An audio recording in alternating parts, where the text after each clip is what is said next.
warahmatullahi wabarakatuh. Perkenalkan, nama saya Ihsan Ridho Asmoro dengan NIM 1103204184. Jadi pada kesempatan kali ini saya akan membuat tutorial mengenai regression dengan model decision tree menggunakan diabetes dataset. Nah, jadi yang pertama ini kita itu mengimport, jadi mengkonekkan antara Google Colabs dengan Google Drive. Ini bisa didapatkan codingan ini dengan menggunakan dengan ChatGPT ya. Jadi tinggal ketik aja di ChatGPT cara coba konekkan atau cara mengkonekkan atau menghubungkan Google Colab dengan Google Drive. Selanjutnya nanti kalian akan diarahkan menuju kepada Google Drive masing-masing. Nanti kalian tinggal ACC aja, allow aja. Nanti, nah selanjutnya ini kita import library di sini kita menggunakan pandas dan numpy dulu untuk awal. Nah kemudian kita menggunakan df pd.read ini untuk membaca dataset yang ada. Jadi setelah kalian itu mengkonekkan Google Drive dengan Google Colabs, nah di sini kita langsung bisa. Nah di sini ada di sini semua. Nah nanti kalian sudah terhubung, tinggal mencari letak dataset kita ada di mana. Kita menaruhnya ada di mana. Kalau kebetulan saya ada di sini. Nah ini dia. Ini caranya kita copy paste, terus kita paste ke sini. Kita paste ke sini. Nah, selanjutnya kalau kita sudah bisa membaca dataset, di sini kita juga harus mengenali dataset ini tuh isinya apa. Setelah kita membaca dataset, kita juga harus memahami isi dataset ini tuh apa, dan cocoknya itu nanti kita arahkan untuk apa. Mesin learning ini dipakai itu untuk model apa yang cocok untuk dataset ini. Nah, kita lihat dulu nih. DF ini isinya ada kebanyakan numerik ya. Isinya numerik. Nah, outcome ini seharusnya ini kan numerik 1 ini untuk diabetes dan 0 ini untuk non diabetes atau non diabetes. Nah, kita coba run dulu.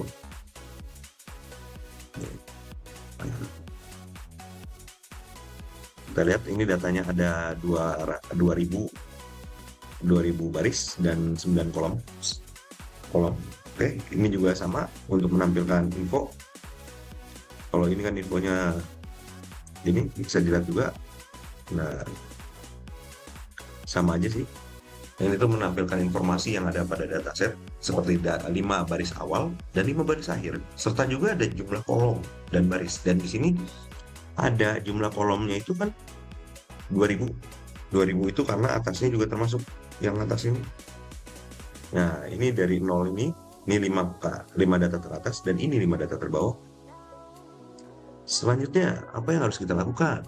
Yaitu kita harus mendescribe atau menampilkan ringkasan. Jadi kayak ringkasan data semuanya. Jadi statistik data dari kolom-kolom yang bersifat numerik dalam dataset ini. Nah, ini tuh menyangkup itu banyak hal kayak seperti rata-rata, standar deviasi, nilai maksimum, nilai minimum, kuartil, ada mean, dan banyak lagi. Nah, selanjutnya ini kita mempelajari. Jadi kita langsung selanjutnya ini ada df.columns. Nah, di sini itu untuk menampilkan kolom-kolom yang ada pada dataset. Seperti ini kolom-kolomnya. Di sini banyak, maksudnya ada brightness, glucose, blood pressure, skin thickness, insulin, BMI, diabetes prediction function, age, dan outcome. Nah, ini tuh semua bertipe objek. Nah, selanjutnya Ya, ini itu bertipe objek karena kata-kata ini. Nah, selanjutnya ini kita masuk ke vision. Selanjutnya kita masuk ke visualization. Nah, di sini tuh kita itu membuat diagram batang, yaitu dengan menggambarkan outcome. Nah, outcome di sini tuh satu ini untuk diabetes dan nol ini untuk tidak diabetes atau no diabetes. Di sini alhamdulillah di data ini tuh kebanyakan yang non diabetes. Jadi yang untuk yang diabetesnya lebih rendah, tapi banyak juga. Nah, selanjutnya ini. Nah, di sini tuh kita eh, membuat membuat histogram. Histogram dari data-data yang bertipe numerik.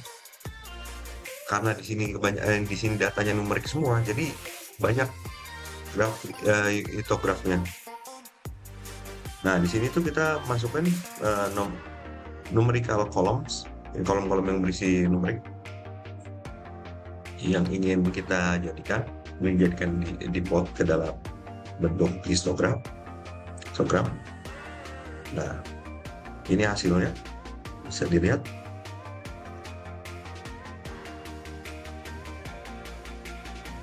Kita akan dulu. Saya lupa. Ini, oh ya, di sini tuh saya pribadi kalau tidak tahu atau bingung codingannya seperti apa sih Kak, atau bagaimana, pertanyaan-pertanyaan, mungkin pengen belajar tapi susah, bisa ada namanya ChatGPT.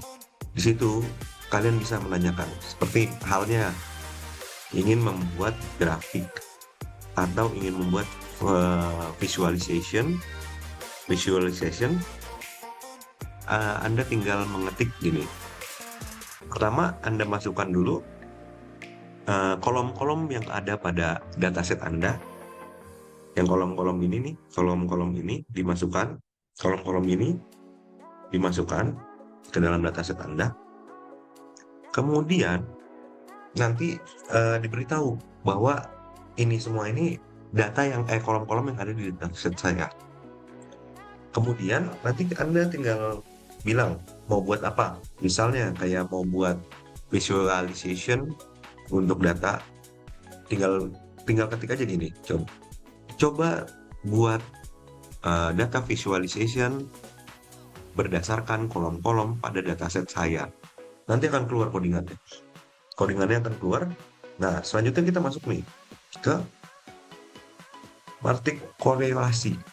Nah, matrik korelasi ini jadi menggambarkan hubungan antar kolom. Jadi seperti ini kan prognosis ini nilainya 1. Jadi semakin besar itu, semakin mendekati 1 itu semakin bagus, semakin dekat dia hubungannya. Sedangkan makin jauh itu semakin jauh hubungannya, jadi tidak berhubungan. Nah, selanjutnya itu kita masuk ke box plot. Di sini juga sama. Di sini tuh kalau di sini saya menggunakan outcome sebagai variabel X atau sum X, dan juga glose sebagai variabel Y. Kolom glose ini sebagai variabel Y. Nah, di sini setelah dihasilkan, nah ini tuh menampilkan nih. Jadi yang ini itu glosenya, dan di sini outcome-nya. Ini untuk diabetes yang satu untuk diabetes, dan 0 itu untuk no diabetes atau tidak diabetes. Nah, selanjutnya nih, kita lihat. Di sini itu kita akan mengecek apakah di dalam dataset kita itu ada yang bernilai 9 atau bernilai 0 atau kosong. Kalau 0 nggak, maaf, salah sebut. Kosong. Jadi, kalau ada data kosong itu bisa membuat bingung nantinya. Makanya kita harus cek dulu. Jika seandainya ada data yang 0 atau data yang kosong, kita bisa isi atau bisa kita hapus, bisa kita drop. Nah,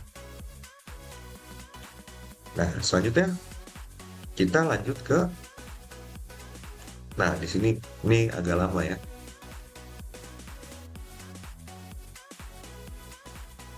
Di sini agak lama karena ini tuh banyak.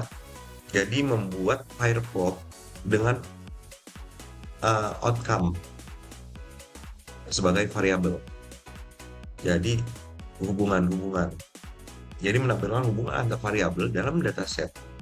Nah, yang diagonal nanti, jadi ini tuh untuk menghubungkan hubungan antar variabel dalam dataset.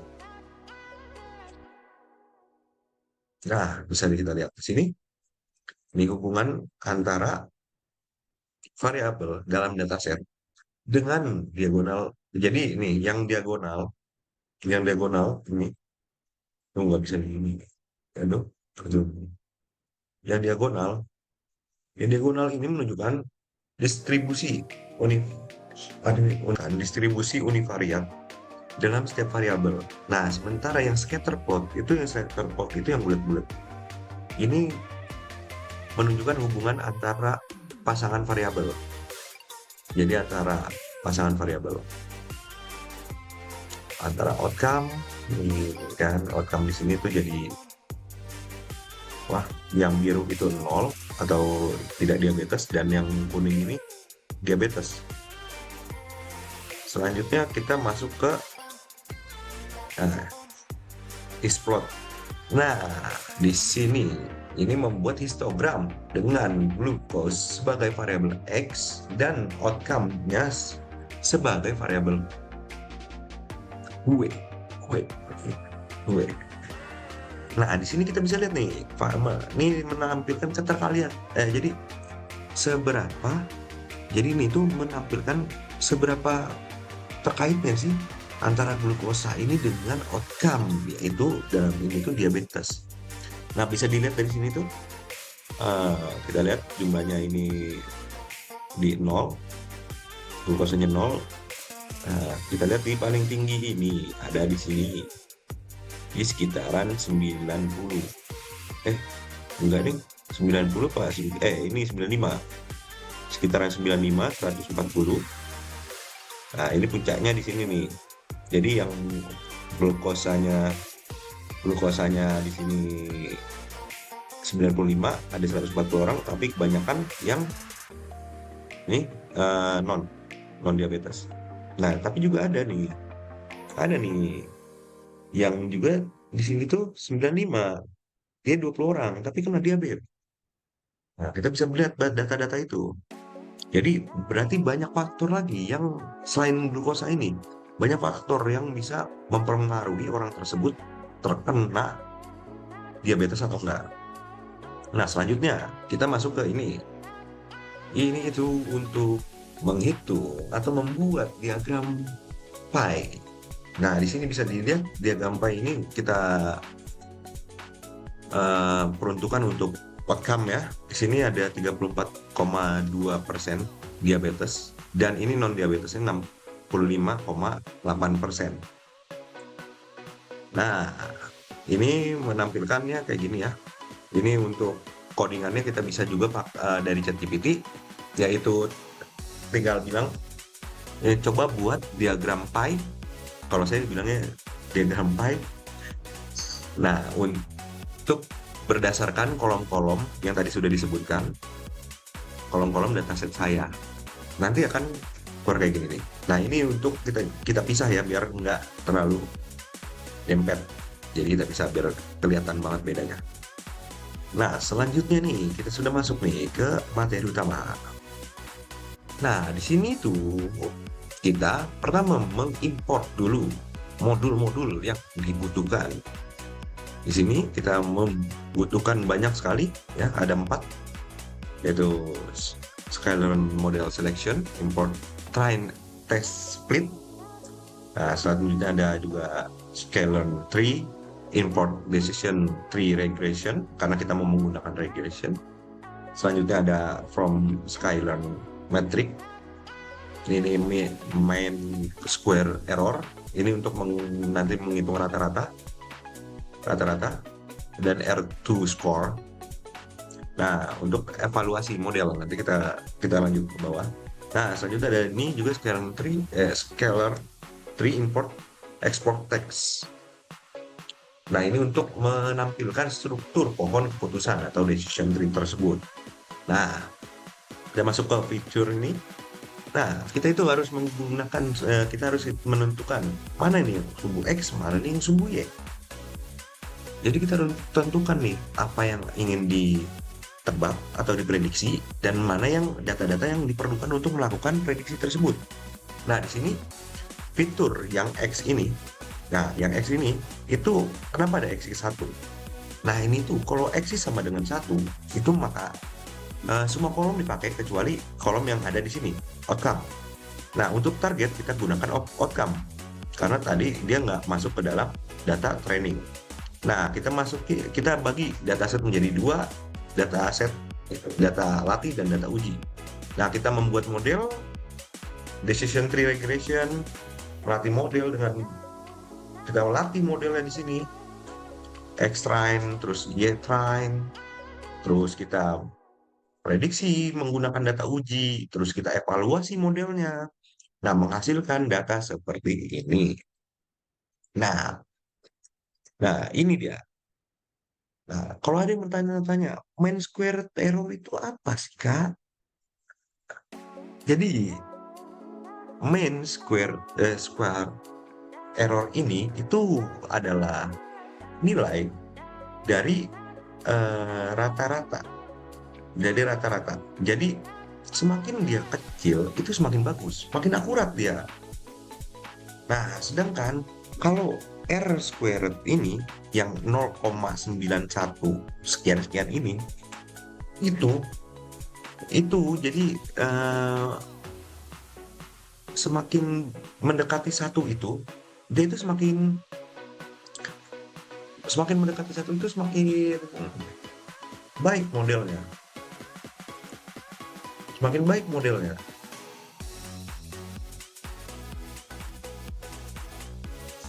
Nah, nah yang terakhir nih, yang banyak banget ini nih, ini adalah struktur dari decision tree itu, decision tree tersebut banyak ya. Nah, selanjutnya nih, kalau kita sudah, oh akurasinya sudah nih kita dapat nih, nilai akurasinya kita dapat, nilai apa? Nilai errornya kita dapat nih, kita bagus nih, kan? Perbedaannya perbedaannya dengan model yang sebenarnya nih, cuman kecil nih errornya nih. Wah, bagus nih kan berarti. Apa yang harus kita coba? Nah, ini dia. Kita membuat dummy untuk menguji model tersebut. Dummy ini adalah data. Ini tuh kita bisa tanya ChatGPT kalau kita mau itu dengan cara gini. Coba coba cobalah buat data dummy berdasarkan kolom dari kolom-kolom yang berdasarkan kolom-kolom dataset saya. Itu aja nanti keluar. Ini keluarannya. Nah, kalau kita sudah membuat data dummy nih, nah kita lihat nih. Nah, hasilnya juga ini data yang akan kita uji dengan eh, yang tadi model tadi ini akan kita uji dengan data ini. Apakah hasilnya akurat atau tidak nih? Nah, kita bisa lihat di sini nih. Selanjutnya nih, kalau kita sudah membuat data dummy, selanjutnya kita masuk ke pengetesan terakhir. Pengetesan yaitu pengetesan prediksi. Nah, kita masuk ini. Kita masuk. Nah, di sini tuh yang pertama itu dummy fitur ini nih, drop hasil. Kenapa hasil ini di drop? Karena ini yang mau diprediksi. Jadi harus dihapus dulu dengan eksis sama dengan satu. Seperti tadi awal. Nah, kita menggunakan model untuk melakukan prediksi pada dataset dummy tersebut. Nah, terus kita lanjut. Nah, ini langsung kita lihat nih hasilnya. Teng, keluar. Ini yang diprediksi oleh. Nah, ini yang hasil diprediksi oleh decision tree tadi. Nah, hasilnya itu menunjukkan hasil 0 itu untuk non diabetes dan 1 itu untuk diabetes. Nah, selanjutnya yang terakhir nih ya, yang terakhir. Kita selanjutnya itu pertama nih kita cetak dulu. Ini untuk apa sih? Kita cetak dulu. Kita harus lihat kolom apa saja sih yang ada di dataset dummy tadi. Nah, di sini kan ada hasil dan prediksi hasil. Nah, kemudian, nah, kita kemudian itu langsung kita asumsikan. Nah, di sini tuh kita ini tuh true atau yang benar, outcome yang benar. Outcome yang benar itu ada di hasil karena itu sebagai data dummy yang awal. Nah, ini predicted outcome ini yang isinya hasil prediksi dari decision tree. Nah, di sini untuk mengukur akurasi, seberapa akurat sih hasilnya. Nah, kita lihat di sini hasilnya.